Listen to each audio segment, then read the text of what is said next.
Hello and welcome to Tea Time, a talk show which is a new initiative in Tocklai Tea Research Institute. We thought it is better way to connect to planters through YouTube. One of the main objectives of this talk show is to address all the pressing needs of tea planters through this initiative. Today, let us talk about the most important problem that is being faced by plantation community, that is Fusarium. To guide us through, we have today with us Dr. Masami Madhav, who has been doing research for the past 16 years in pathology, plant pathology, particularly in mycology. She has vast experience under the guidance of Dr. S.R. Sarma for the past 10 years on Fusarium. So today, let's hear her out. Welcome to the show, Dr. Masami. Thank you so much, sir, for inviting me to this show. So yes, it is a very burning topic to the tea plantation. Fusarium dieback is really creating a hubbub since last 4-5 years.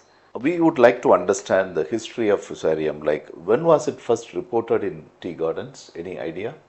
Yes, the researchers are actually documented in around 1950s, but in tea, this Fusarium solani was first reported in the late 2010 and by Dr. B.K. Borthakur and his team. And what are the standard recommendations that are existing today to control Fusarium? Mainly all the PPC enlisted systemic fungicide, but above all we would like to for this recommend carbendazim and mancozeb at a dose of around 1 kg per 400 liters and hexaconazole at a rate of around 400 ml per 400 liter. Do you like to say something about biological control of Fusarium?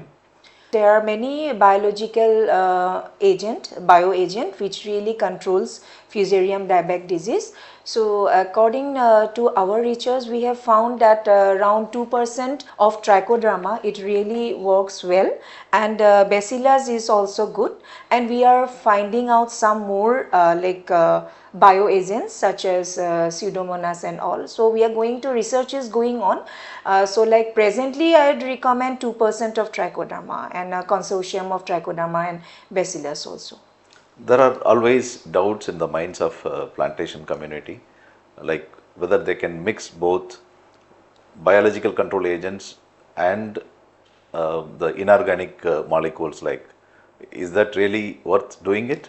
No, actually biologicals are suppose a trichoderma or a bacillus, they are the living microorganism.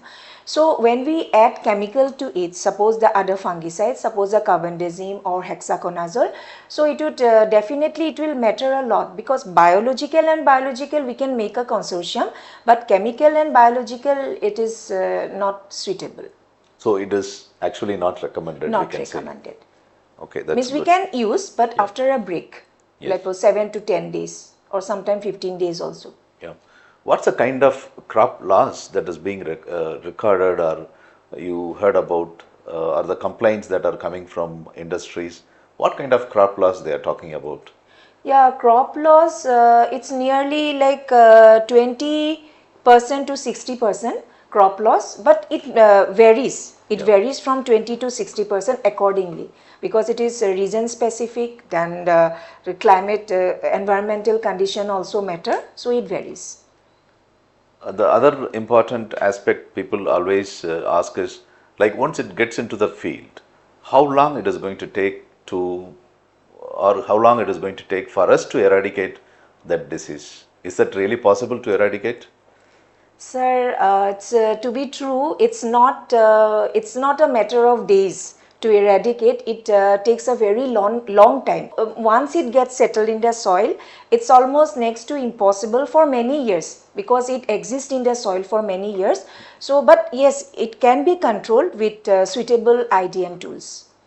Yeah. So, so we can say that this particular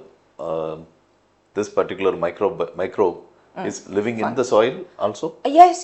They exist in the soil. The Fusarium, the spores of the Fusarium, through which they propagate. That is the this propagation mainly occurs through their microspores. Then this macrospores are also there. Then there are some resting spores also called chlamydospores, which rest in the soil, which hibernates for many years, 10 to 12 years, and when they get favorable condition, they come up.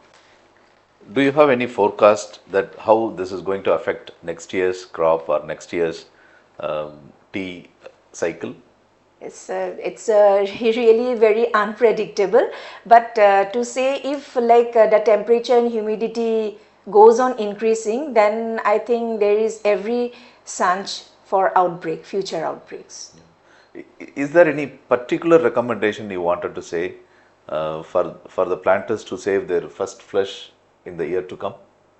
So particular recommendation means the suppose in a fusarium infested area, the planters, they have to give more importance on the sanitization of that thing. Sanitization in the means the contaminated planting materials should be removed, and cold weather practices that has to be properly done by the planters. And above all, there are some TRA recommendation is there. So if they follow it as a cold weather practices, then I think to some extent they will minimize the disease.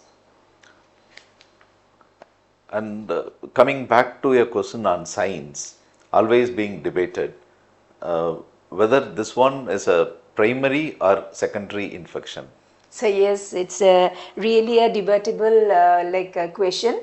So initially it was not a primary disease, because initially, because if we go to our memorandum, disease memorandum 26, which was published many years ago, and 1868 it was re-edited on 1988 like that. Till then it was not a primary disease, though it fusarium cause decaying of the seeds, but gradually it is now I myself would like to say that now it is becoming a primary disease, because it is creating a heavy crop loss due to the contamination or infestations of the pluckable shoots, which are economically very important to the tea industries. Can you say some fun facts about Fusarium? It's of scientific importance also. Fusarium, it's not only an economically important fungus, but this pathogenic fungus has a diverse varieties. It has almost more than 300 phylogenetically diversified species. So I can show you something. Please. Like here you can see, for just I wanted to show some 3 of the different strains of Fusarium. So here you can see, here this is a brownish color, and this is a purplish color, this is a whitish color, and here this is also a purple. This is reddish purple, and this one is purple. And in the back side also you can see there are different pigmentation which this fungus leaves out, secretes. So these are different pigmentation, here you can see. So these are the different pigmentation, the color pigmentation. It's really very, this fungus is really it's a great diversification. It's an the metabolic the different secretion it makes is really different. In fact, there is a fact also, this Fusarium, there are some researches done that it degrades the catechins in tea also. Okay. And the pathogen Fusarium solani, which not only Fusarium solani is responsible for causing Fusarium dieback, there are many strains of Fusarium which are really responsible for causing the different diebacks in tea. It causes dieback, but the pathogen is different, responsible, Fusarium strains. All right. And at times we are also understanding that particularly from the friends in the plantations, the complaint comes like once this disease gets into the system, they are really finding it difficult to control it. Yes. Particularly in this year, 24, 25, we can say, throughout the 2025, we have been facing this problem. What are the reasons of this uncontrollable spread of disease? Any particular thought process? Yes, because there are many factors for which There is no only one factors, because if it would have been only one factor, then this disease would have been manageable. But there are many factors, like there are different environmental condition. This is a climatic change, rise in temperature, rise in humidity, then the different planting materials, then the resistance in the planting materials, then fungicide resistance. So there are many factors which are really responsible for this dieback disease. So it is quite becoming uncontrollable within this 3-4 years, because there is a heavy climatic change, there is heavy environmental change, and the fungicides is also, because it's a monoculture crop and it's a perennial, so the fungicides which we have been repeatedly using, so that is becoming resistant.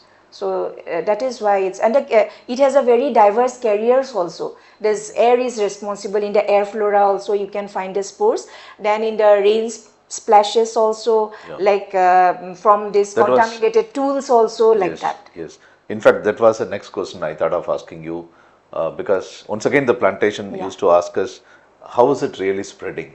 Is it only from soil to soil to the plant, or from air to the plant, or what are the mechanisms? Yeah, That's what. with the dispersal of Fusarium spores, it's very diverse again, because they can be, the spores can be spread, it get disseminated through air flora, it can get through water also, then it can get to do different human activities also, then different contaminated tools also which they use, the pluckers use and all. So there are various different carrier medium, and sometimes even the insect, there are some insect which acts as a vector for carrying this spores from infected to the non-infected plant. Apart from these, is there any possibility, because there are bot leaf operations, Yes. they buy teas from like 50 kilometers around the area, they buy teas and then transport it through the truck.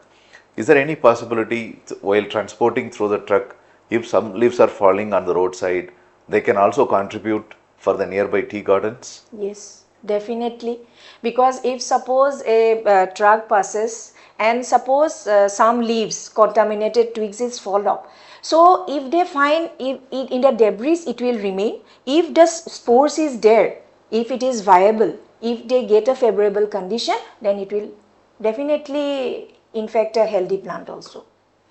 Now we are anyway approaching towards pruning.